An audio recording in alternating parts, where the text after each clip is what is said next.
You're in the trenches with Dave Lapham, presented by First Star Logistics. It is already week 2 of the preseason for the Cincinnati Bengals. They are getting ready to head to Washington, D.C. to take on the Washington Commanders on Monday night, 8 p.m. kickoff. Dave Lapham is about ready to take off to head to Washington for the game. And Lap, you know, it's that time of year. We may, kind of different from previous preseasons is, yeah, we're going to see Joe Burrow. We're going to see Jamar Chase and T. Higgins, those guys.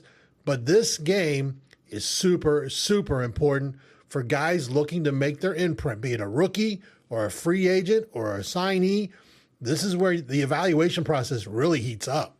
No question about it, Dave. You know, I remember my first year with the football team, drafted as a third round pick. You know, it's like everybody's saying, "Oh yeah, you'll make the team." That's for third round pick. You know, shoot, they're not going to cut you. Well, you know, easy for you to say. You're not in a situation where you're battling and trying to make the football team, and that's what's going on right now with every single rookie that was drafted, college free agents that weren't drafted and trying to make the football team. And, you know, they've got a battle royale. They have a long road ahead of them to try to make one of the final roster spots on the football team. And then also, of course, the unrestricted free agents, the veteran guys that they've signed to try to help bolster the football team and make it a stronger unit. So these last 2 preseason games are huge. This game on Monday night is a massive football game for all of them. I mean, you know, they want to put their best foot forward for sure. You know, you're running out of time. If in fact you're not happy with the performance that you had in preseason number 1, and you better up the ante. You better go out there in preseason game number 2 and play like it's your own personal Super Bowl, and fly around like you've never flown around before. You've put yourself in a little bit of a bind. You put yourself kind of in a corner and behind the 8 ball a little bit because you know, maybe you weren't totally satisfied that you did everything you possibly could have done physically and mentally in week 1. Well, you gotta double down, man. You gotta up the ante a little bit in week number 2 and show the coaches that, yeah, that was an off performance. You know, unfortunately, it happened in my very first opportunity with the football team. And man, that was one thing that I remember when I was a rookie that I just was absolutely would have sleepless nights the week before my first preseason game because I wanted to put my best foot forward. I did not want to, you know, look like you don't belong. That's the last thing you want to do. With all the other veteran players, the coaches, management, you know, you don't want to ever go out there and look like you don't belong. Well, you certainly don't want to do it in the very first time you go out there with the organization after you've been drafted out of college or whatever the case may be. So any of those guys that are in that boat, they put themselves in that boat. It's going to be interesting to see how they respond, and that's what the coaches are looking for too. If you do have a game where maybe you're not as proud as you want to be with the performance, a little bit of an off night, how do you bounce back? What do you look like the following week? You know, is it something where you're going to let it carry over and bring you down and bring your performance level down, or are you going to bounce back and go out there and play, you know, like you're a 5-time Pro Bowl player? So that's what I think the coaches are looking for. Players are looking to try to do. One player who impressed in the first preseason game was offensive guard rookie Dylan Fairchild. Fairchild now has to show that, hey, I can stack a top performance with another top performance. And so a lot of eyes will be on him in this game. Absolutely, Dave. Stacking performances. I mean, you nailed it. That's a phrase that I've heard in my football career as a player, even high school, you know, high school, college, and National Football League. From a playing standpoint, coaches are always like, okay, yeah, you know, you had a good game. Can you do it again? Show me again. You know, this is show me state, man. You're not one performance does not a career make. You have not you can't just put it in cruise control and live on easy street. You got to do it again and again and again, and consistency of performance is what makes for long careers. Inconsistency of performance makes for short careers. So Dylan Fairchild had a good game, no question about it. And I'm not surprised. I mean, the kid's a hell of a player. He played at Georgia. They've been a perennial powerhouse in college football. in the SEC, as good a conference as there is in college football, and he was a star. His star shined brightly. So, you'd expect him to go out there and be able to handle business. The atmosphere and everything about that game was not too big for him. He's been in big football games, playing against quality opponents.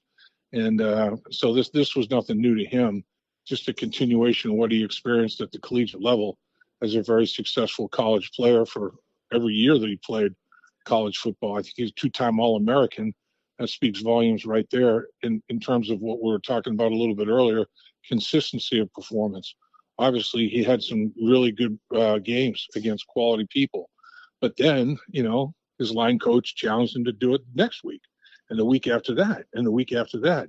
And that's where, good players, that quality right there separates good players from great players. There's a lot of good players out there that will have their share of good performances, but they're not the guys that are putting it together week after week after week, month after month, season after season. Those are the guys that are, the great players that everybody aspires to be. We can say just the opposite about what happened at right guard. Lucas Patrick had some struggles.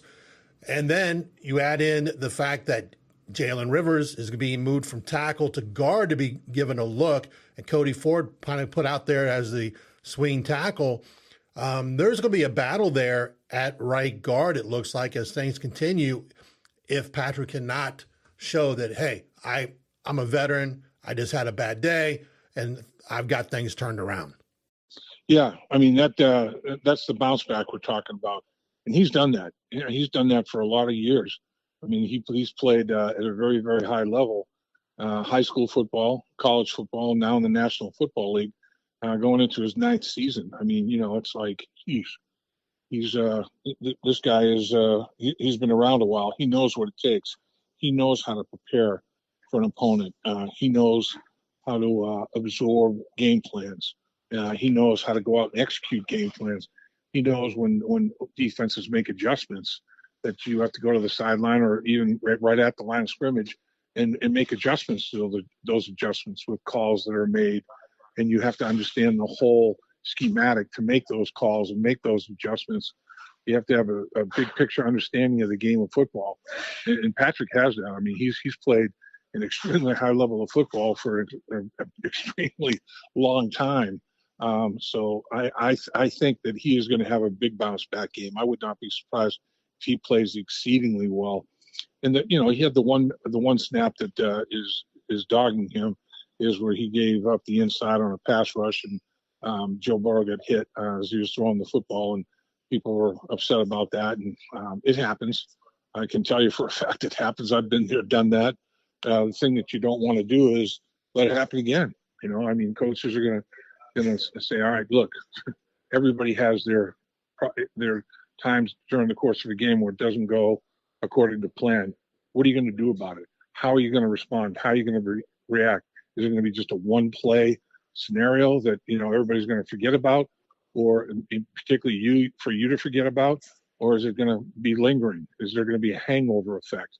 Will it carry over to the next series? Will it carry over to the next quarter? Will it carry over for the entire football game?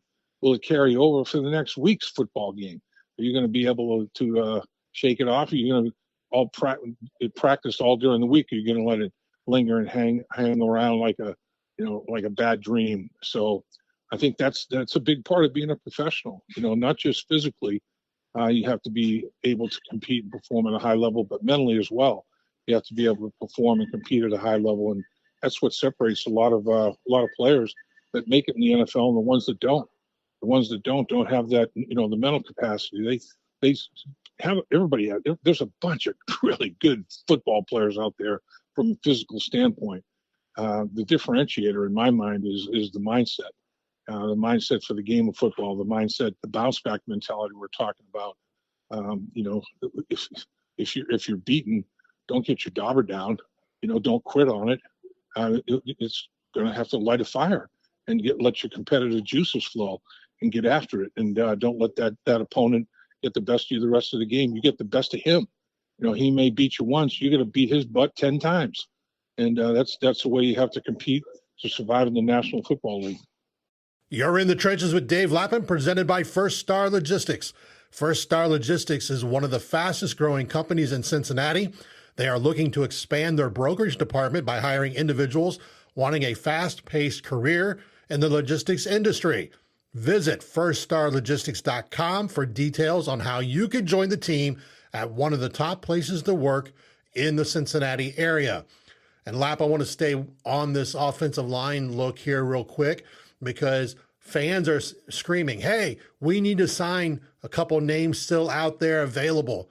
But at this point in time in camp, aren't you better off kind of waiting to see as other teams make their roster moves coming up in the next several days, where you may find an even better quality player to bring in? That could be the case, Dave. Or, I think with respect to the Bengals, I think they're pretty happy with what they've got. Not to say that if something crazy happens, there's some team decides, look, we've had enough of this veteran player for whatever reason. The dynamic getting along with the coaching staff's not there. They seem to be on different wavelengths. Coaches can't get through to him. We know he's a great player. We know he's got upside potential. This coaching staff and this player, that upside potential looks like it'll never be achieved. We're going to put him out there and see what people will give up for him. Well, if you're talking about somebody like that, you're looking at, a first and second round pick, a first and 2 seconds, 2 firsts. I mean, you're looking at a lot of capital that you're going to have to give up. So, you don't think about necessarily parting ways with that kind of capital when you've got players that you can work with and develop and feel like you get a pretty solid offensive line. And now, if you can pick up somebody that is going to add to your depth and maybe battle for the 6th, 7th, and 8th spots in the offensive line on game day, and you feel like you get somebody that would upgrade those spots significantly, you probably would make a move. But it would have to be a significant differential in terms of performance shown so far in the preseason. That's only one game. It'll be 2 games of tape after this weekend. We're going to have to show something really, really good in a very short period of time, I think, to give up on somebody that you've worked with all of OTAs, all of the mini camps so far in training camp, and starting to understand what you want out of your the techniques and the fundamentals that you're teaching, understanding why you're doing things that the coaches are teaching you, and how to do it, where to be, when to be there, all of those kind of things. And guys that have been doing it for a while now have a big leg up on somebody that would be coming in from another team, being cut by a team. There's a reason the team cut him, and is he going to come in here and give you a better look on a snap by snap basis at the right guard or left guard or whatever position it may be, as a 6th, 7th, or 8th player? I'm not sure. That's a big ask. So I think that for the most part, I think we're going to see the Cincinnati Bengals working with the group that they've got and fine tuning and trying to upgrade the level of execution with that group of players, and be ready to just put forth the best performance that they've had to date in the regular season opener when they go up against NFL talent that's going to count. It's going to count on your schedule. It's going to be something that determines your seed for playoffs. And of course, we know that the AFC North is as good a conference division in the AFC conference, as good a division as there is, and as good a division in football. I don't think from top to bottom there's a better conference than the AFC North. And you're going to need a certain type of offensive lineman to compete in that conference. And the Bengals feel like they've got a bunch of them. They've done a good job, basically saying, here's the criterion, here's what I need physically and mentally from a player to compete in the AFC North. And they feel like they've met that criterion in terms of players that they drafted in the college draft. They signed in college free agency, and they also signed an unrestricted free agency coming from other teams already. Yeah, it might be interesting against Washington to see if there's any moves with Matt Lee, Seth McLaughlin. They get on the field. They've been fighting some injuries or coming back from an injury from before they signed with the team. And that could be an interesting reason to watch this game Monday night against the Commanders. And Lap, we have to talk about it. Everyone else is talking about it. They're anxious. They're worried. Trey Hendrickson is still not under a new deal that both sides are happy with. I always talk like when you get to this point, this is a dance. You have an agent saying certain things, leaking certain things, and then you always have somebody talking to somebody in the organization, and they're going to kind of go to status quo, but they may drop little things like, oh, sure, we're open to listening to a trade. But it would be hard to see at this stage with the type of player Trey Hendrickson, and not just the type of player, but the type of person Trey Hendrickson is, who represents the Bengals very well, to make that type of move. Yeah, Dave. I mean, honestly, you got a guy in Trey Hendrickson who's everything you want in a football player in the National Football League. I mean, you look for a high character guy, that the game is important to him, and he's going to do everything he possibly can to build himself up physically and mentally to perform at the highest level that he possibly can in the game that means so much to him and his family and friends and everything else. I mean, Trey Hendrickson has immense pride in his performances, and he wants to be the best that there is in the National Football League at the defensive end position. And 17 and a half sacks the last 2 seasons, 35 sacks for 2 seasons, is the best in the National Football League the last 2 seasons. I think he's the best pass rusher on a snap-by-snap basis in the NFL. And that's not counting, all the pressures and all the hurries and getting the quarterback off his comfortable spot in the pocket, and making him alter his mechanics, and as a result of that, throw incompletions. I mean, those aren't included in the quarterback sack numbers. So Trey Hendrickson on a down by down basis, a snap by snap basis, on a quarter by quarter, series by series, quarter by quarter, half by half, game by game basis, he is disruptive. He is a disruptor. He is going to make the offense do things they don't want to do. He's going to make them have to make adjustments they don't want to have to make. You don't trade a guy like that.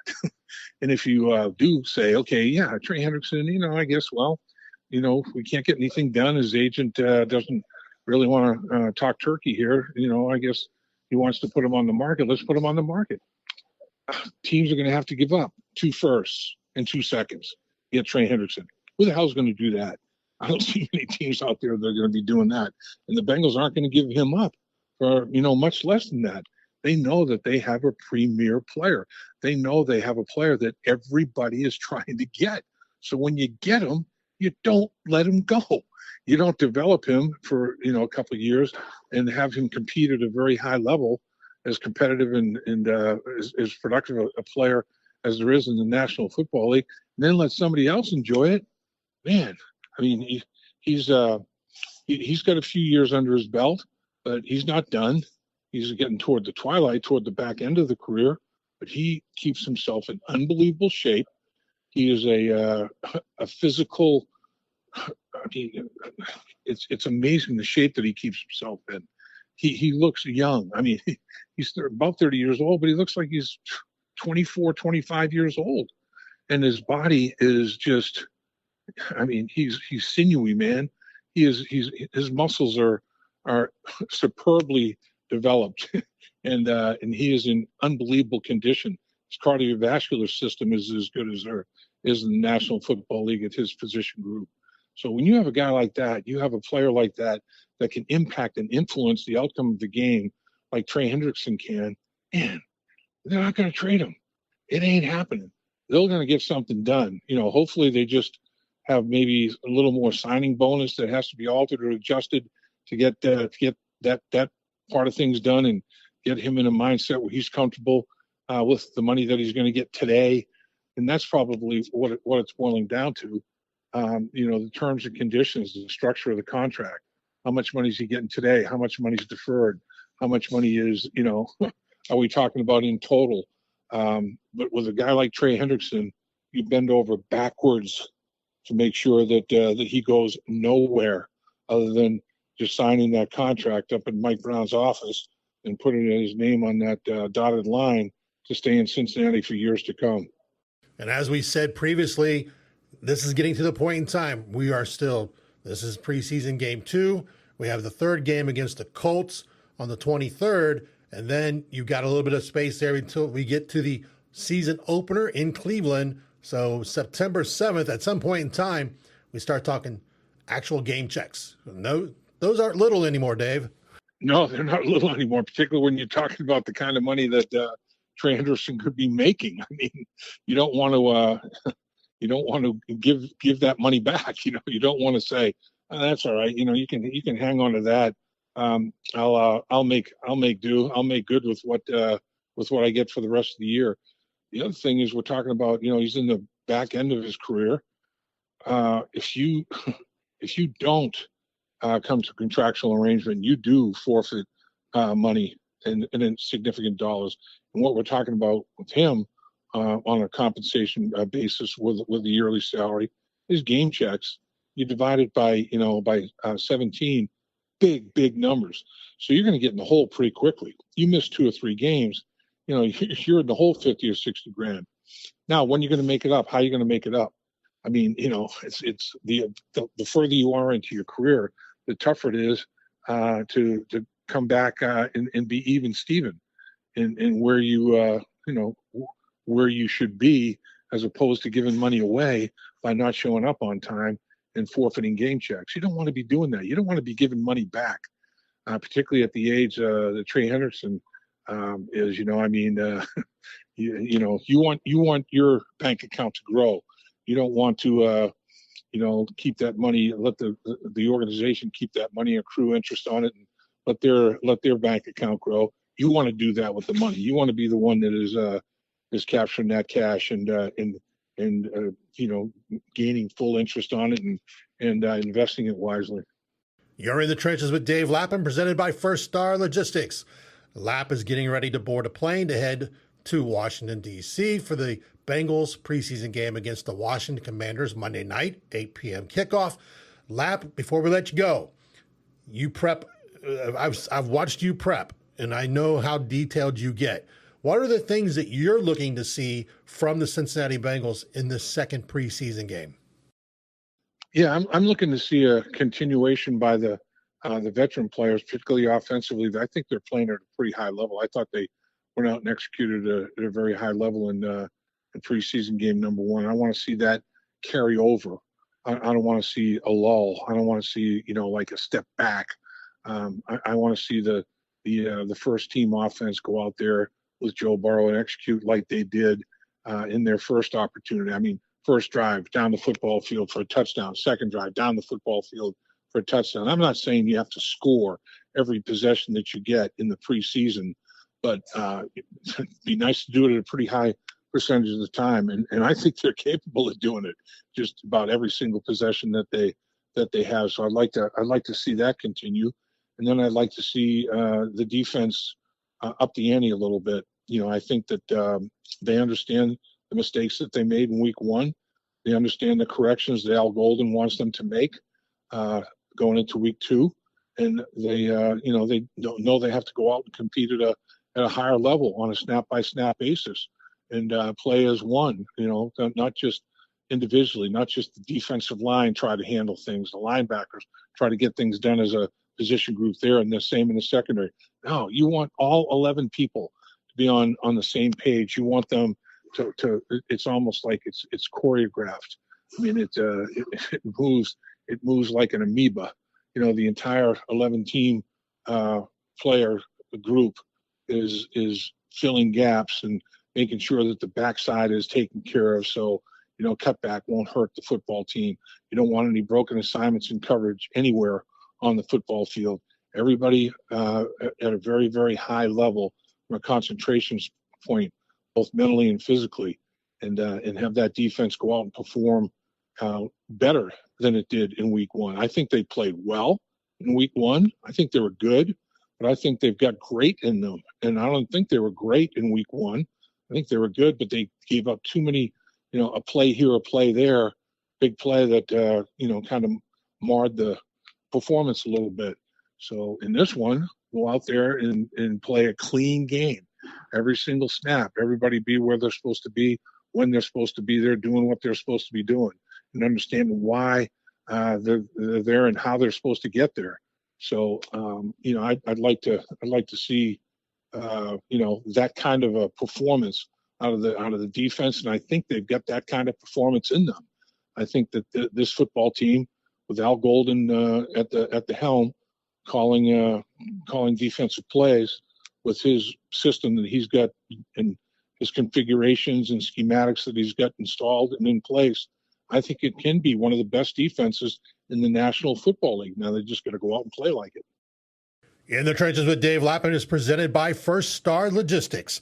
First Star Logistics, one of the fastest growing companies in Cincinnati, is looking to expand its brokerage department by hiring individuals wanting a fast-paced career in the logistics industry. Visit firststarlogistics.com for details on how you could join the team at one of the top places to work in the Cincinnati area. And Lap and I can both attest how fun it is to go in there when we go in each week. And Lap, have a safe flight. We look forward to hearing the call Monday night against the Commanders. And Houday. Houday, Dave, and I just want to tell people that how much I appreciate what you do for not only First Star Logistics, and you do great things for them on a day-to-day basis for sure. Kevin Bernhardt is very, very happy, very, very pleased with what you do for the company for sure. But as am I. I mean, I think on an individual basis, working in the trenches with Dave Lapham, with you and I, kind of combining what we feel like the fans of Cincinnati would like to see and like to hear. I'm proud of what comes out of our process that we go through and how we handle the actual week-to-week assignments and sometimes multiple assignments on a weekly basis from a podcasting standpoint with First Star Logistics. I just want to tell people that you are a workaholic. You are a pro's pro. You do your job as well or better than anybody. And I'm pleased as punch and happy to be able to say that we're a team at First Star Logistics, my man. Appreciate those kind words, Lap. Have a safe flight. Thanks, Dave. Appreciate you.